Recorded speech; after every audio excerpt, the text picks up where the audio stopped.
Listo, ahí está grabando. Bueno, muy bien. Bueno, retomemos un poquito. Vamos a ver hoy la etapa de evaluación, que es la tercera etapa del proceso contable.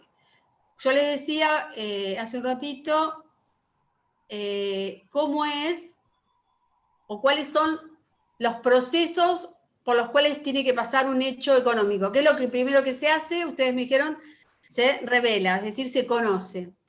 Y después de eso, lo que hay que hacer es clasificarlo, es decir, ver si este hecho económico tiene o no consecuencias patrimoniales ciertas o si eventualmente este hecho que fue revelado puede traernos consecuencias patrimoniales que produzcan un cambio de calidad o un cambio de cantidad de nuestro patrimonio. Es decir, que era la clasificación para lo cual nosotros utilizábamos ese elemento que era la cuenta. Ahí está. Entonces, frente a un hecho económico revelado y clasificado, vamos a proceder a su evaluación. ¿Para qué? Para poder homogeneizar todos los elementos heterogéneos que integran el patrimonio. Ustedes saben que nosotros tenemos, por un lado, todos los bienes y derechos, propiedad del ente, y por el otro lado, lo que nosotros decíamos, los orígenes de esos recursos, que pueden ser propios o ajenos. El tema es que es imposible poder presentar estados financieros o patrimoniales si no homogeneizamos estos conceptos. ¿Por qué? Porque nosotros decimos que de pronto dentro de los componentes del activo tenemos mercaderías, tenemos plata, tenemos cheques, tenemos sillas, tenemos mesas, tenemos computadoras, tenemos también estanterías, podemos tener inmuebles rodados. Y por el otro lado tenemos todo aquello que implica el origen, que es todo aquello que de pronto hizo que se generara estos bienes, que tengamos estos bienes, es decir, obligaciones a pagar a proveedores, por ejemplo. O tenemos obligaciones a pagar porque recibimos el servicio de la luz, el gas, el teléfono, o de pronto aún no pagamos el alquiler del local de ventas. Y también tenemos ese llamado pasivo propio o patrimonio neto, que es lo que originalmente los propietarios aportaron para empezar a funcionar. Entonces necesitamos necesariamente homogeneizar estos valores totalmente heterogéneos para poder llegar a lograr la suma algebraica de estos conceptos. Entonces ahí vamos a necesitar homogeneizar valores y para poder homogeneizar valores vamos a utilizar la moneda de cuenta. Ahora sí, si querés pasar a la próxima filmina. En ese caso, una primera condición que tiene que tener un hecho para ser evaluado es que tiene que ser objetiva esta evaluación. Si la evaluación no es objetiva, no es registrable. Si la evaluación es objetiva, entonces es registrable. Una cosa que debemos tomar en cuenta, y hasta ahora es lo que estuvimos diciendo, es que hablamos de moneda homogénea. Y como moneda homogénea, estamos hablando de la moneda de curso legal, llamada contablemente moneda de cuenta. Pero ¿qué ocurre si estamos bajo un proceso inflacionario? Todos sabemos que la moneda de curso legal, en cuanto a la posibilidad de adquisición o el llamado poder adquisitivo en un proceso inflacionario, no es igual el 1 de enero que el 30 de octubre. Seguramente en un proceso inflacionario, este poder adquisitivo fue bajando. Entonces, la homogeneidad de la moneda de cuenta en un país donde existe un proceso inflacionario no es tal. Entonces se va a utilizar una herramienta que es la moneda corriente, que es la moneda que nosotros vamos a llamar moneda reexpresada, llevándola toda a moneda de cierre. ¿Y cómo lo hacemos esto? Bueno, a través de un coeficiente entre dos índices. En general, los índices que se usaban era el índice mayorista no agropecuario. Entonces, hago el coeficiente entre el índice de cierre contra el índice de origen y ese valor, ese coeficiente lo multiplico por la moneda y me va a llevar la moneda a cierre de ejercicio. También podemos usar, pero ya no como estado de presentación, sino para la toma de decisiones o informes internos, monedas no convencionales. Y esto un poco ya lo vimos el otro día. Por ejemplo, podemos utilizar como unidad de medida el valor de la tonelada de trigo, de soja, la cabeza de ganado, el valor del tonel de petróleo, de nafta, de gasoil. Dependerá de qué empresa estamos tratando y quizás nos conviene o nos resulta más cómodo que en lugar de hablar de miles de millones, hablar en unidades más grandes, o sea, una unidad que contenga más dinero, por decirlo de algún modo. ¿Hasta acá vamos más o menos, van bien? Vamos a ver entonces. Sí. No, que sí vamos bien. Bien, bueno, me alegro.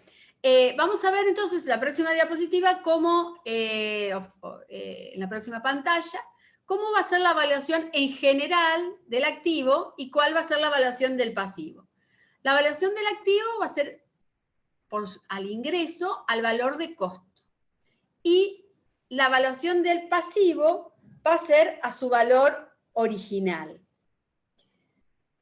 Cuando hablemos de valor al costo, vamos a decir que el valor de costo va a estar tomado como el valor o el sacrificio económico en el que debo incurrir para poder tener este activo en las condiciones para las cuales fue comprado. ¿Esto qué quiere decir?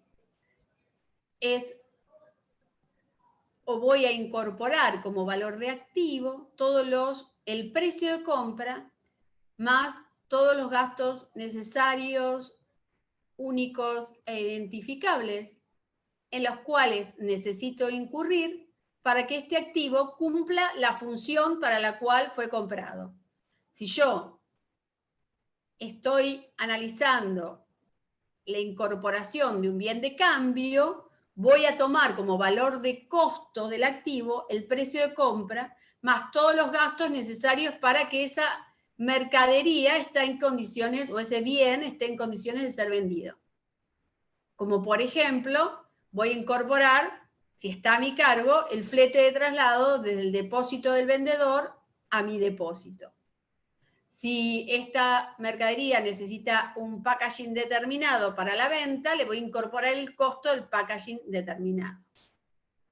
Ahora, si el flete está a cargo del vendedor, ese costo no lo voy a incorporar, o ese gasto no lo voy a incorporar al costo. Si, por ejemplo, compro un bien de uso y ese bien de uso tiene la característica que necesita, por ejemplo, un telar, que necesita una puesta a punto, que necesita una tarima determinada, bueno, la construcción de la tarima, el material necesario para la puesta a punto de ese telar, los gastos que implican probar la lana, la cantidad o la calidad del color que necesito, si necesito una asistencia técnica en cuanto a un curso para el manejo del telar, todo eso que reúne las características de ser único, porque lo voy a realizar una sola vez, necesario, porque si no pongo quizás la tarima, la máquina no funciona, o si no viene la persona a enseñarnos, yo no la puedo manejar, e identificables, es para ese telar y no para la máquina que surce. ¿Sí? ¿Está claro esto? Y cuando hablamos de pasivo, la incorporación es el valor original, es decir, se van a detraer todos aquellos, por ejemplo, intereses por pago fuera de término. Se va a tomar como un pasivo distinto. El pasivo siempre va a ser por su valor original. Vamos a ver que en todos los casos necesitamos siempre que todos los bienes sean valuados en forma homogénea, pero además de ser valuados de forma homogénea, que esto lo hacemos a través de la moneda de cuenta, y si esta moneda de cuenta no es tan homogénea porque estamos en un proceso inflacionario, vamos a tener las herramientas necesarias para llegar a homogeneizarla a través de este coeficiente, vamos a tener que también tener criterios de homogeneidad en cuanto al modo de evaluar. Porque un bien puede tener distintos valores. Y vamos a la próxima pantalla donde vamos a ver todos los valores, por ejemplo, que un activo puede tener.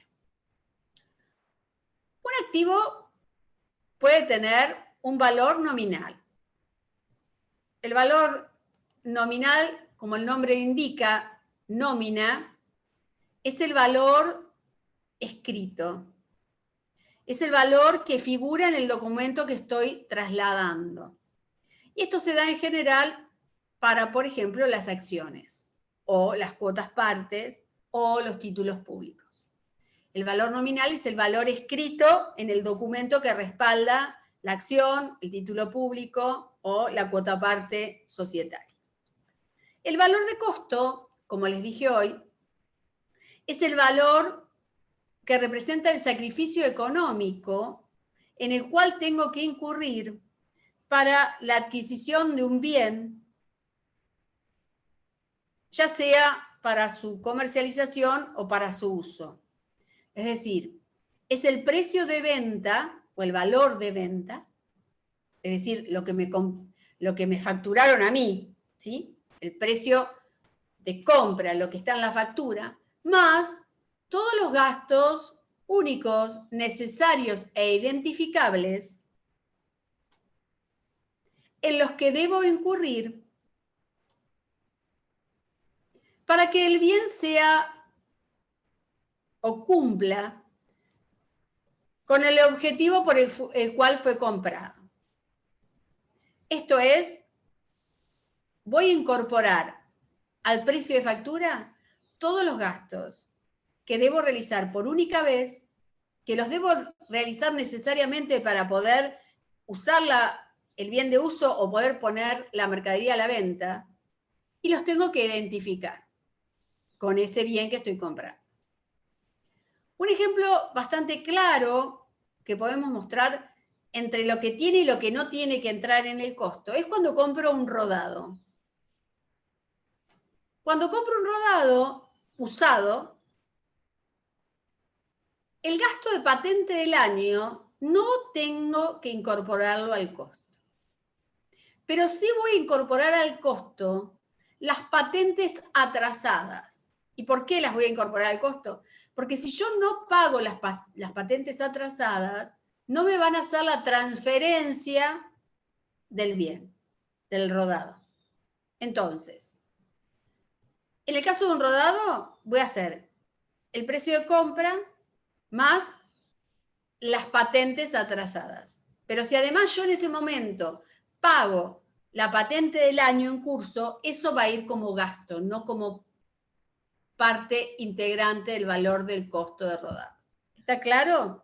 Sí. Lo mismo ocurre, ya te entiendo, Verónica, lo mismo ocurre con un inmueble si hay impuestos inmobiliarios atrasados o tasas municipales. Eso va a ir dentro del valor del inmueble. ¿Sí, Verónica? Y si ese rodado que compras no solo tiene deudas de patentes, sino que tiene también alguna multa, ¿eso cómo se expresa?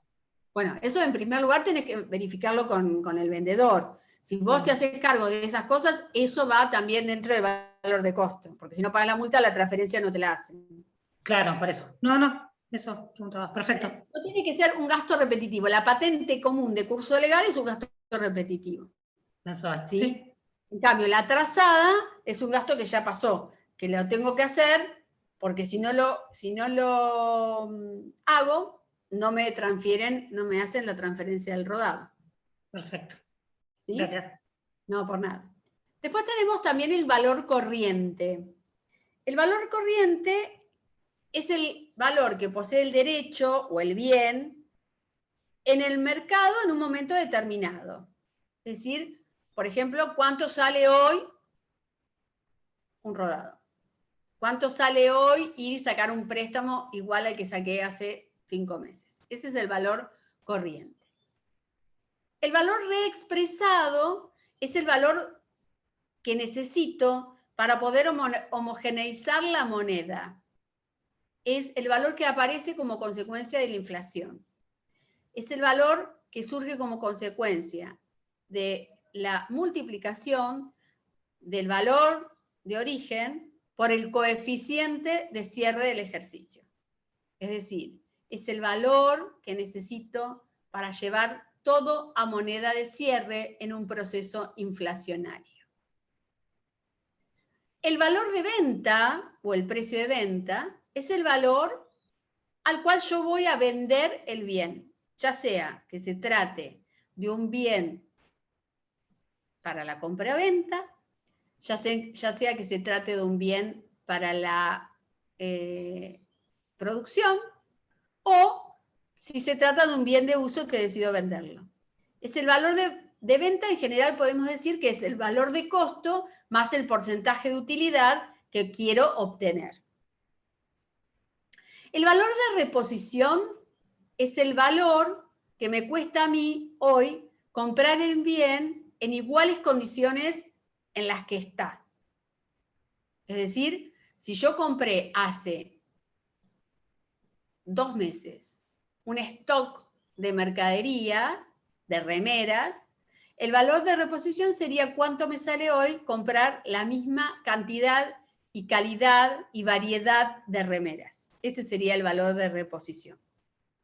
O el valor que me costaría hoy comprar una mesa en iguales condiciones en la que la tengo. Una mesa que fue usada, ¿sí? Que la estoy usando, obviamente no puede ser el valor de que usé para adquirirla.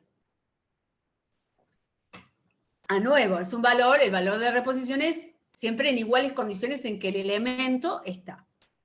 Y el valor de liquidación es en realidad un valor distinto al valor de mercado o valor de reposición. ¿Por qué? Porque es un valor extremo, es un valor que se da como consecuencia de tratarse de una venta forzosa. Yo estoy liquidando la empresa, entonces no voy a fijarme cuánto sale a la venta o cuánto podría salir a la venta las cosas que tengo adentro en el mercado en el momento hoy en esas condiciones. No, es una venta forzosa. Yo necesito liquidar esos bienes. Entonces seguramente es un valor inferior al que podría sacar en una situación normal. ¿Sí? O sea, si yo estoy teniendo que desocupar todo un local y tengo una venta forzosa porque necesariamente tengo que deshacerme de las heladeras, de los mostradores, porque tengo que desocupar el local, seguramente este valor de liquidación va a ser un valor inferior del cual podría obtener si lo vendiera con tiempo. ¿Sí? ¿Está claro esto? Entonces, cuando hablamos de liquidación, estamos hablando de un valor por venta forzosa.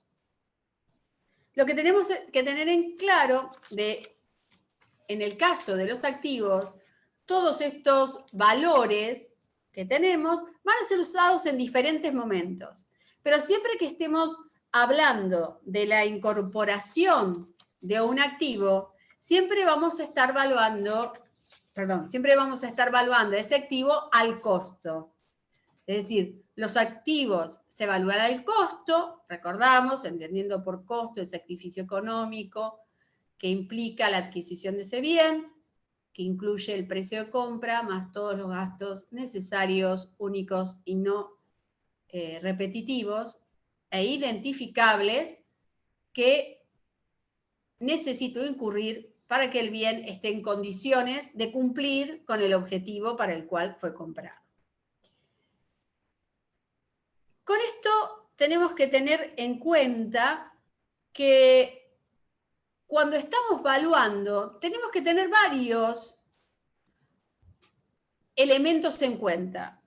Tenemos que tener en cuenta que todos los activos se evalúan al costo en su incorporación, que lo encontramos como evaluación al costo. Tenemos que tener en cuenta que cuando evaluamos estamos evaluando moneda de cuenta, es decir, moneda de curso legal. Y algo que tenemos que tener muy, pero muy en cuenta, y esto se basa un poco a través de la igualdad patrimonial contable, es que cuando evaluamos tenemos que ser prudentes. Y hay un postulado en la evaluación que se llama prudencia, que establece que entre dos valores activos voy a tomar el menor y entre dos valores pasivos el mayor. Y si ustedes recuerdan un poco la igualdad patrimonial contable, van a darse cuenta que esto no es tan absurdo. ¿Por qué? Porque aplicando este criterio, lo que busco es darle una menor participación a los propietarios.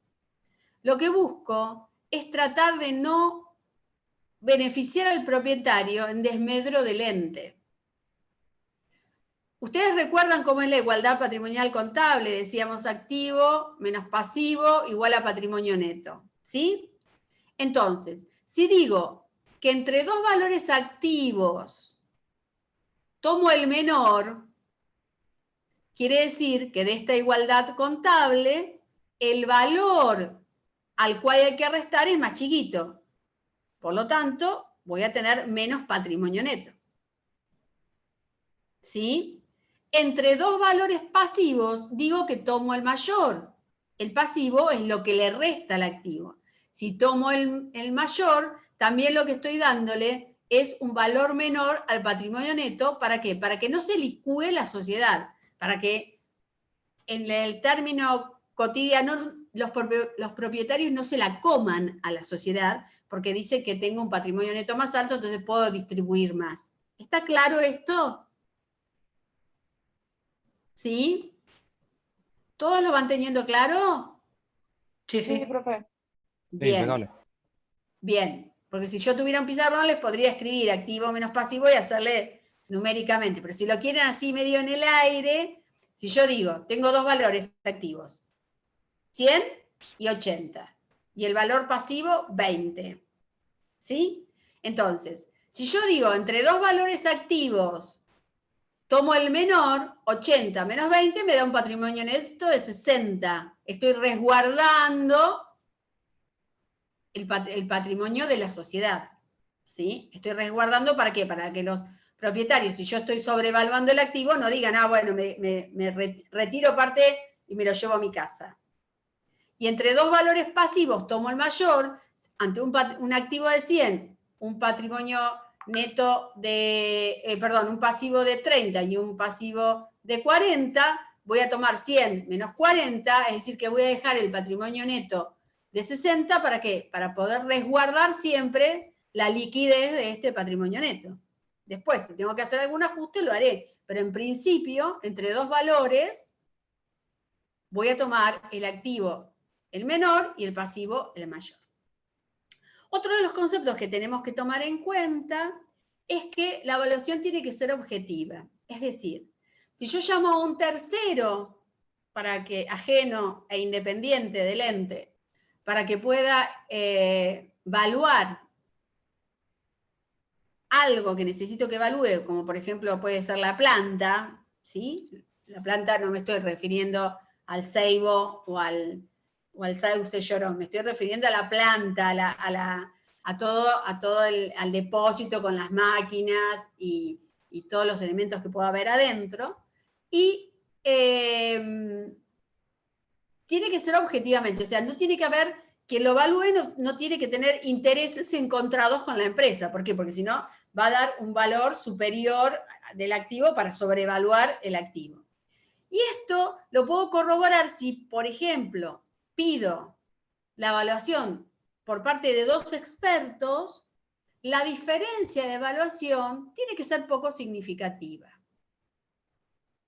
O también se lo llama principio de significatividad, materialidad o importancia relativa. Esto es, cada uno tiene un criterio de evaluación, pero no puede ser muy diferente. Es decir, si yo llamo a 2 peritos para que evalúen la planta, uno no me puede decir que mi planta vale $1.000.000 y el otro decirme que vale $300.000. ¿Sí? La significatividad de la diferencia de evaluación tiene que ser pequeña, porque obviamente siempre existe una subjetividad profesional en la evaluación. ¿Sí?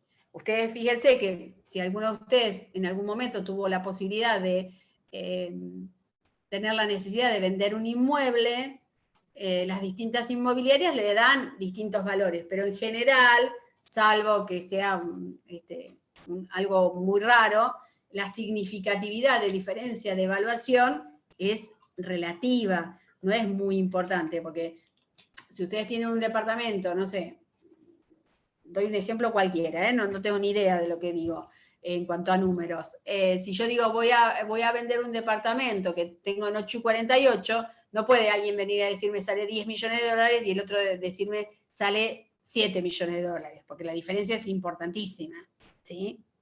Me va a decir una cantidad seguramente que tiene que ver un poco con la comisión y todo eso, pero bueno, no es significativa. ¿Hasta acá vamos bien? Bien. Ahora Sí. vamos a ver, yo la única que le hago caso es a Verónica, porque la tengo ahí me dice Nazarena que también, la tengo en el cuadradito, entonces me hace así con la cabeza, porque ¿quién es que está acá que no la veo? La tengo a Vanessa y tengo a Mariana. pero Mariana Moreno no mueve nada, está estática y no se mueve nada, está o muy concentrada o no sé qué le pasa, pero no me hace. En cambio, Verónica mueve las manos, es más como yo, Verónica, más así. Más expresiva. Más expresiva, más exultante. Bueno, qué suerte que tuviste que caíste en esta comisión, que somos 2 exultantes totales, Juan Carlos, ¿no? Porque si no sería un desastre. Bueno, ahora vamos a ver los momentos de evaluación, ¿sí? En la siguiente vamos a ver que existen por lo menos 2 momentos. No, mira, me salté mirá mal que yo me imprimí y me salté una filmina. Existen distintos momentos de evaluación. El primer momento de evaluación es el momento de aporte de los propietarios, de los socios, es decir, cuando la sociedad nace. Ustedes saben que los socios pueden aportar bienes, derechos, pero también pueden aportar obligaciones para tratar de cubrir el 100% de su aporte. Cuando se trata del aporte de los propietarios, la evaluación va a ser siempre a su valor corriente. Es decir, lo que me costaría a mí hoy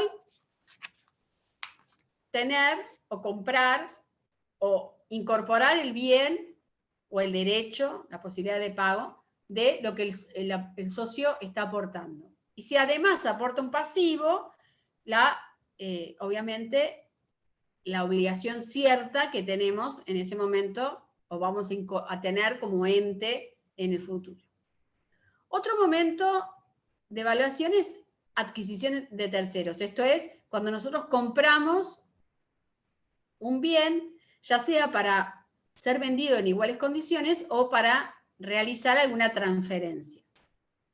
Cuando estamos hablando de adquisición de terceros es cuando es el momento en el que adquirimos un activo o asumimos un pasivo, y en el caso de la adquisición por parte del activo es, como dije hoy, a su valor de costo, ¿sí? Donde este debe ser determinado, como dije, objetivamente, y tiene que tener en cuenta que va a ser el precio de compra más todos los gastos necesarios, únicos e identificables con el bien que se ha adquirido.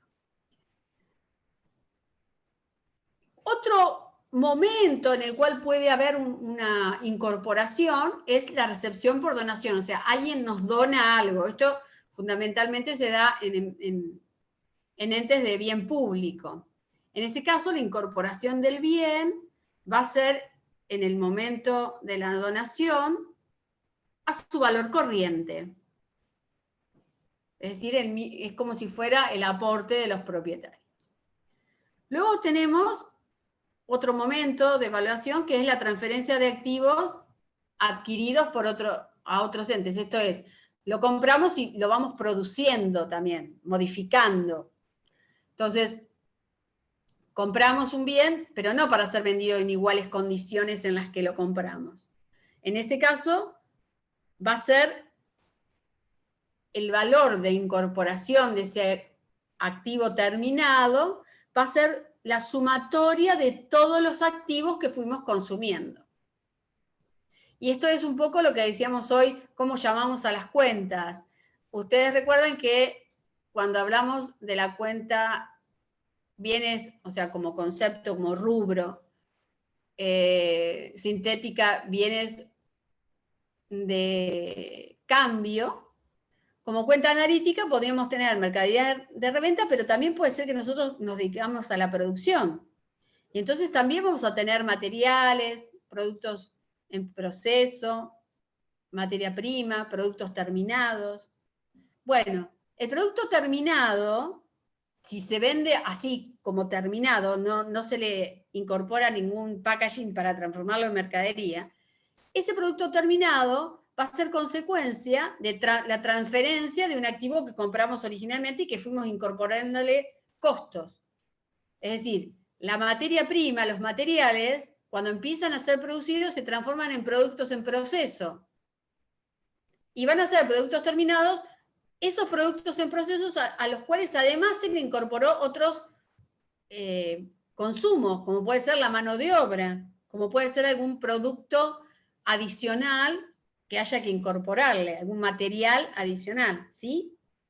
Entonces, cuando hablamos de transformación de activos, va a ser la sumatoria de todos los activos que se consumen para, en el caso, por ejemplo, de tratarse de un bien que se va a vender, para ser en condiciones de ser vendido. Si se trata de un bien que estamos construyendo para el uso en la empresa, entonces va a ser para vamos a incorporar todos los activos que fuimos consumiendo hasta que el bien esté en condiciones de ser usado. Y por último, una opción que puede ser también, que pueda aparecer un activo por descubrimiento. Por ejemplo, o extracción, ¿no? Descubrimiento o extracción, ya sea que descubrimos una nueva fórmula de algo, o elaboramos un nuevo perfume, o hicimos el descubrimiento, y ojalá fuera cierto, de una vacuna nueva contra el COVID, que mate todas las cepas que puedan existir. Entonces el valor, o cómo lo vamos a evaluar a ese activo, va a ser el valor de realización menos todos los gastos necesarios para la venta. Por ejemplo, si nosotros estamos hablando de una empresa extractiva de minerales, vamos a tener el producto del mineral extraído y le vamos a restar todos los costos en los cuales tuvimos que incurrir para poder sacar realmente ese mineral y ponerlo a la venta, ya sea carbón, oro o lo que fuere, ¿sí? Petróleo, eso es... Y si estuviéramos hablando de un producto que se inventó, o sea, el descubrimiento fue una fórmula secreta, digamos, por decirlo de algún modo, pero no una fórmula para hacer un perfume o una crema o un producto farmacéutico. Bueno, también vamos a ver todo lo que fuimos consumiendo, vamos a tener un precio de realización, valor de realización, y le vamos a detraer los costos necesarios. ¿Hasta ahí vamos bien? Y en cuanto... Sí. Profe, ¿puede volver a explicar aporte de los socios? Sí.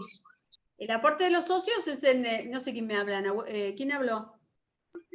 Yo, Martín. Martín, bueno, no, porque no te veo por eso, Martín. No, El no aporte pasa. de los socios es el momento donde los socios deciden constituir la sociedad y hacen un aporte. ¿Te acordás que aportan bienes, derechos y también pueden aportar obligaciones? O sea, cada uno se compromete primero a aportar una cierta cantidad en dinero, no, equivalente en dinero. Entonces, el socio puede aportar, quizás hay un socio que tiene que aportar 1.000 pesos. Un socio puede aportar 1.000 pesos en efectivo, entonces no hay problema de evaluación, porque los 1.000 pesos son sinónimo de los billetes son sinónimos de 1.000 pesos. O un cheque a la orden son sinónimos de 1.000 pesos. El tema se presenta cuando el socio aporta un bien. Porque yo puedo venir y darte una silla toda destartalada y decirte, esta silla sale 1.000 pesos, ya cumplí mi aporte.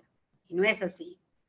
Necesariamente hay que ver cuál es el valor que tiene la silla en el mercado, en iguales condiciones, el valor corriente de la silla, y ese es el valor que yo voy a tomar como valor de aporte. Si yo voy al mercado y trato de comprar una silla en iguales condiciones en la que vos me la diste, y en lugar de 1.000 pesos esa silla vale 80, yo te voy a tomar valor de 80 de aporte, es decir, me tenés todavía que aportar Ya. 920 pesos. ¿Sí? Sí. Si vos aportás la silla, aportás una mesa, aportás una computadora, es exactamente lo mismo. Tengo que ver, no el valor que vos me decís, tengo que ver cuál es el valor de corriente para poder incorporarlo a mi patrimonio. Y en el caso de que uno de los socios aportara además un pasivo, tengo que ver exactamente cuál es el valor que yo, como ente, voy a tener que necesitar después para cancelarlo. Por eso hablamos de valor corriente, ¿sí? ¿Estamos bien ahí? Sí, quedó clarísimo, profe.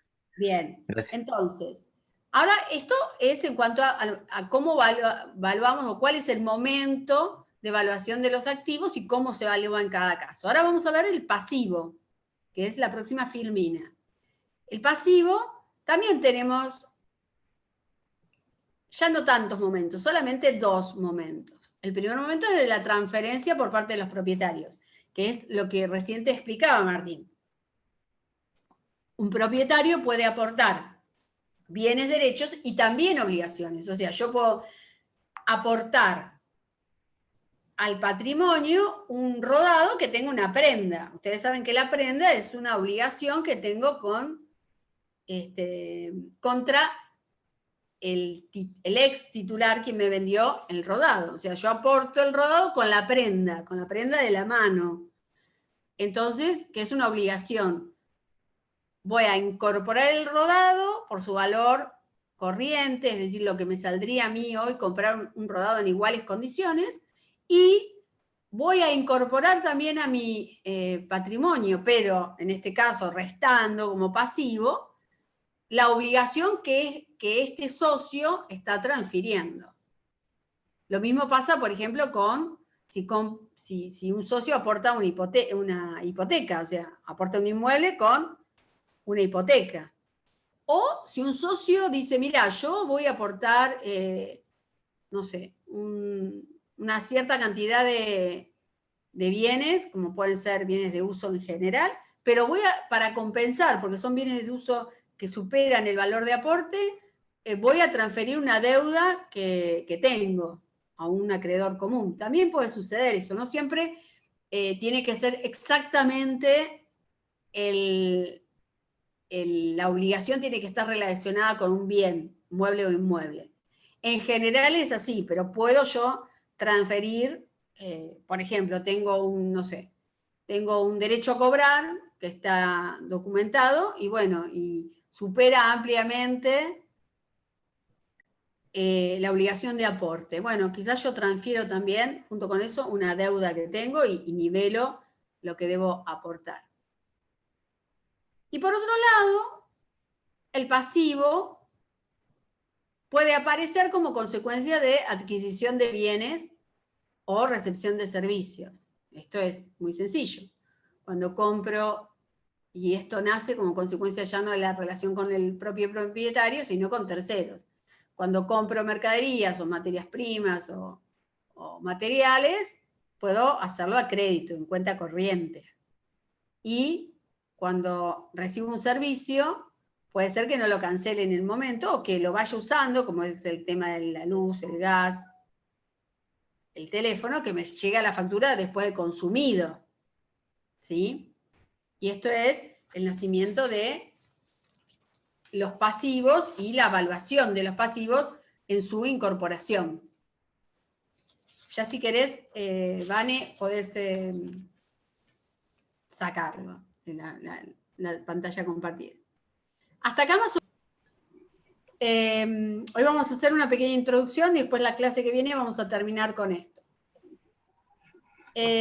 Cuando el hecho, ya llegamos a todas las, fuimos viendo paso por paso, cuando el hecho económico es revelado, está clasificado y lo evaluamos en función de las normas generales de evaluación, que era genéricamente los activos al costos y los pasivos a su valor de origen, vamos a pasar a la etapa de registración. En este caso, vamos a tener que analizar este hecho que fue revelado, clasificado, evaluado, si es o no registrable. Porque no todos los hechos que reúnen estas tres características, es decir, que se conoció, lo pude clasificar y lo pude evaluar, siempre puede ser o debe ser registrado. Entonces, vamos a ver, y pasamos a la siguiente, que un hecho va a ser o puede ser registrable o no registrable. Un hecho va a ser registrable cuando tenga o puede tener efectos patrimoniales y además necesariamente tiene que ser medido objetivamente. Es decir, voy a registrar un hecho cuando este hecho tenga una consecuencia patrimonial, ya sea porque modifico cuali o cuantitativamente mi patrimonio, y que esta medición sea objetiva, como lo vimos hoy en la evaluación. Dijimos que dos profesionales que evaluaban un mismo hecho tenían que ser objetivos, es decir, no tenían que tener intereses en el ente como para sobrevaluar un activo o poner en defecto un pasivo. En cambio, un hecho va a ser no registrable cuando no tiene efectos patrimoniales y cuando no puede ser medido objetivamente. ¿Cuáles son los hechos patrimoniales que vamos a poder tener o van a aparecer a lo largo del ejercicio económico, de la vida del ente? Pasamos a la siguiente. Es el aporte de los propietarios, que es como nace el ente. Vanessa, si querés, pásame a la siguiente. Puede ser que aparezcan las operaciones permutativas y las operaciones modificativas. Es decir, nosotros vamos a tener variaciones que modifiquen en calidad y en cantidad el patrimonio, que merezcan ser registrables, porque son registrables, porque son medidas objetivamente, y puede darse por una situación de un hecho que generen los propios socios, como es el aporte, ya sea por el nacimiento de la sociedad o por un incremento, o el retiro de fondos de esta sociedad, o puede ser dado por variaciones que se dan como consecuencia de operaciones con terceros, operaciones que cambien en calidad y en cantidad el patrimonio. Cuando vimos el aporte de los propietarios, decíamos que cuando hay un aporte por parte de los propietarios, teníamos una variación, por un lado, de incremento patrimonial, y por el otro lado, un aumento de activo, y también podía darse un aumento de pasivo. En este caso, cuando hablamos de aporte de los socios y retiro de los socios, no estamos hablando de operaciones modificativas o modificativas porque cambian el patrimonio. ¿Por qué? Porque cambian el patrimonio por decisión societaria, no por la aparición de un resultado. Y un retiro de los socios se da por un movimiento en defecto de una cuenta patrimonial del patrimonio neto, la disminución de un activo o el aumento de un pasivo. En cambio, cuando hablamos de operaciones permutativas, estamos hablando de aquellas operaciones que se dan por relación con terceros y que modifican en calidad el patrimonio. Es decir, que hay aumentos o disminuciones de activo y aumentos y disminuciones de pasivo. O una combinación de ambas en igual magnitud.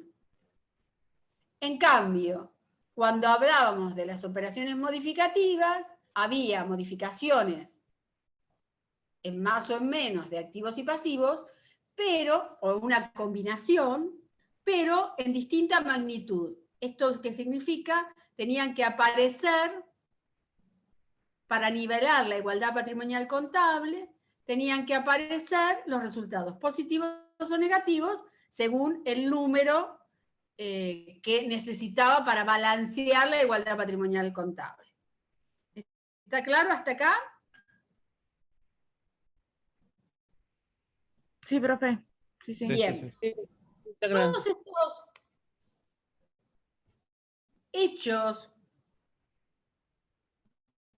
que merecen ser registrados, es decir, que cumplen todas las características que modifican el patrimonio y que pueden ser medidos objetivamente, van a ser registrados o volcados en libros.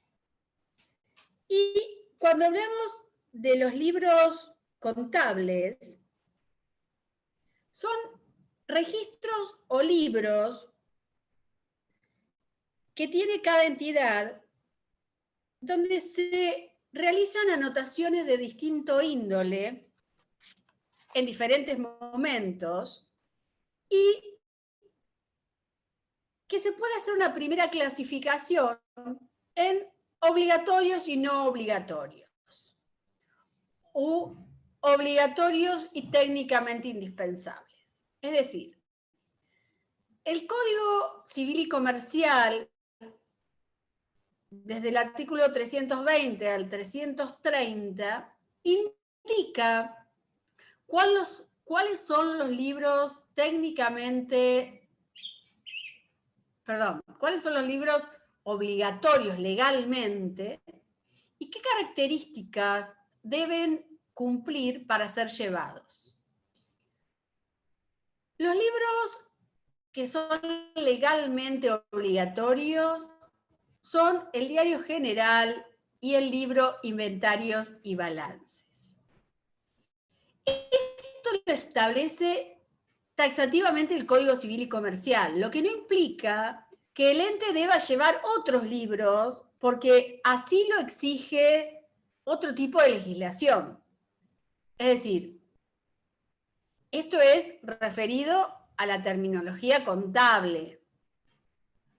También el ente, si tiene una personería jurídica, debe llevar, por ejemplo, si se trata de una sociedad por acciones, debe llevar el libro de actas de asamblea, el libro de registro de acciones, y también si no se tratara de una sociedad por acciones, debe cumplir otra normativa, como es llevar el libro IVA ventas, IVA compras, hasta hace poco, debía llevarlo encuadernado o de algún modo que no fuera posible intercalar las hojas. Y esto lo establece la AFIP, no es que lo establezca el Código Civil y Comercial, es una legislación que hay que cumplir desde el punto de vista impositivo. El Código Civil y Comercial, como les dije, a partir del artículo 320 hasta el 330, establece una serie de requisitos que los libros comerciales deben llevar. Tienen que estar foliados, es decir, con numeración correlativa, rubricados, quiere decir que en la primera hoja tiene que estar rubricado por la Dirección de Personas Jurídicas o la Inspección General de Justicia, según estemos hablando de provincia de Buenos Aires o Capital Federal, y en cada repartición, en cada provincia tendrá su propia Dirección General de Personas Jurídicas. no pueden ser enmendados, ni tachados, ni borrados. Es decir, si alguien se equivoca en la registración de un asiento, tiene que hacer un contraasiento para anular ese asiento. No puede tacharlo, ponerle liquid o borrarlo. Tienen que cada hoja tiene que estar foliada y rubricada. ¿Qué quiere decir? Que tiene que tener un folio, un número, una numeración correlativa, y tiene que tener un sello o una firma del funcionario que rubricó ese libro para la registración. También ahora, por supuesto que hay que pedir una autorización especial si no se quiere llevar estos libros que antes se hacían en lo que se llamaba copiativo. Si los quiere llevar en forma computadorizada, tiene que pedirse una autorización especial y se entregan las hojas rubricadas y foliadas para que no puedan intercalarse ni fraguarse los libros. Dos de las funciones que cumplen importantísimas los libros son, desde el punto de vista contable, son el soporte para todas las registraciones de los hechos económicos que afectan el patrimonio. Y por otro lado, desde el punto de vista legal, sirven como medio de prueba. Ante un conflicto, ante una controversia, sirve como medio de prueba. Después existe otra serie de libros. ¿Qué es lo que querés que repita, Jezabel? No sé qué es lo que querés que repita.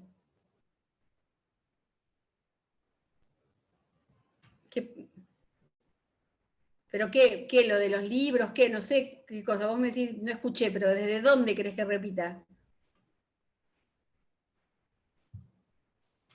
Viste, profe, que recién dijiste que tiene que ser foliados y todo eso. Después habías dicho algo que no lo escuché, después de esas características que nombraste. Ay, no sé qué habré dicho. ¿Qué habré dicho? Ahí tomo nota, porque no sé qué Rubricado, profesora. Sí, bueno, eso sí, eso ya lo anoté. Sí. Eso lo ¿Lo anoté. anotaste? Pero creo que eran las funciones o algo de eso. No. Foliados y firmados. Claro, Eso sí también lo exactamente. puse. Bueno, seguí, profe. Bueno, ¿serán las funciones que desde el punto de vista contable y desde el punto de vista legal, eso? Eso mismo. Bueno, ¿qué dije? Que los libros cumplen con dos funciones. Tienen. Desde el punto de vista contable, sirve de soporte para reflejar todas las registraciones de los hechos económicos que afectan el patrimonio, desde un punto de vista cuali y cuantitativo. Y desde el punto de vista legal, sirven como soporte, sirven como medio de prueba para cualquier controversia o conflicto que se pueda dar, porque está registrado el hecho en esos libros que tienen una importancia grande al estar rubricados y foliados. Existen otros libros, estos son los libros que son considerados obligatorios por ley, que son el libro diario general y el libro inventarios y balances. Existen otros libros que son técnicamente indispensables, que la ley no los, el Código Civil y Comercial, ni la ley los exige, la ley de sociedades comerciales, pero normalmente se llevan y son casi indispensables, como son los mayores, que no es otra cosa que la gráfica de la cuenta, es decir, por qué se debita, por qué se acredita y el saldo al cierre del ejercicio. También existen otros libros que son los subdiarios y los submayores, que son libros complementarios, que en el caso de los subdiarios está el subdiario de caja ingreso y caja egresos, por ejemplo, donde muestran operaciones reiterativas de ingresos y operaciones reiterativas de egresos, y me permite que a fin de cada mes, con un periodo no superior a 30 días, haga un asiento resumen, es decir, haga suma algebraica de todos los motivos por los cuales caja aumentó y la contrapartida de todas las cuentas. Y haga un asiento resumen acreditando la cuenta caja por el total y debitando todas las cuentas que generaron ese egreso de dinero. En lugar de hacer, por ejemplo, 40 movimientos de gastos de librería contra caja, o 60 movimientos de el cobro de clientes contra la cuenta caja. Entonces, eso me permite a mí utilizar lo que serían los subdiarios.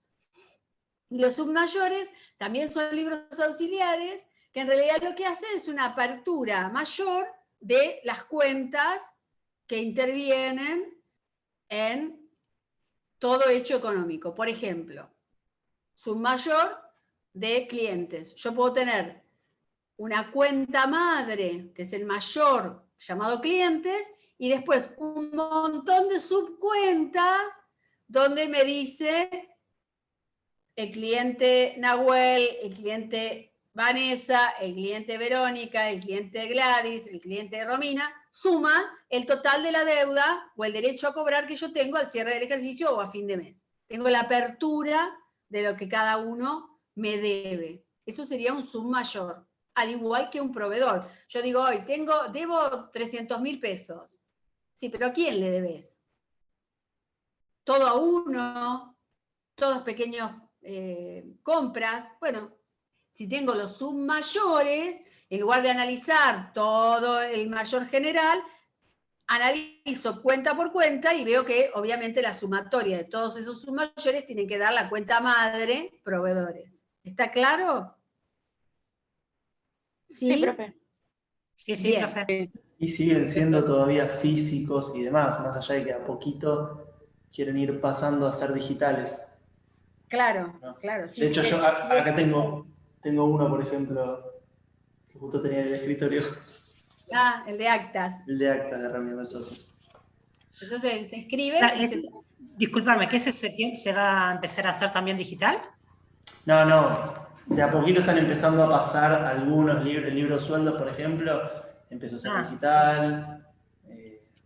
Después las SAS, por ejemplo, tienen todos los registros digitales, también están permitidos. Pero bueno, todavía seguimos con mucho físico. Ya va a llegar, ya va a llegar. Un ejemplo, justo ahí dijeron un ejemplo del libro de sueldos. El libro de sueldos no está establecido en el Código Civil y Comercial como un libro contable, pero es un libro obligado por la ley de contrato de trabajo, la 20. La de contrato de trabajo, sí, el artículo 52.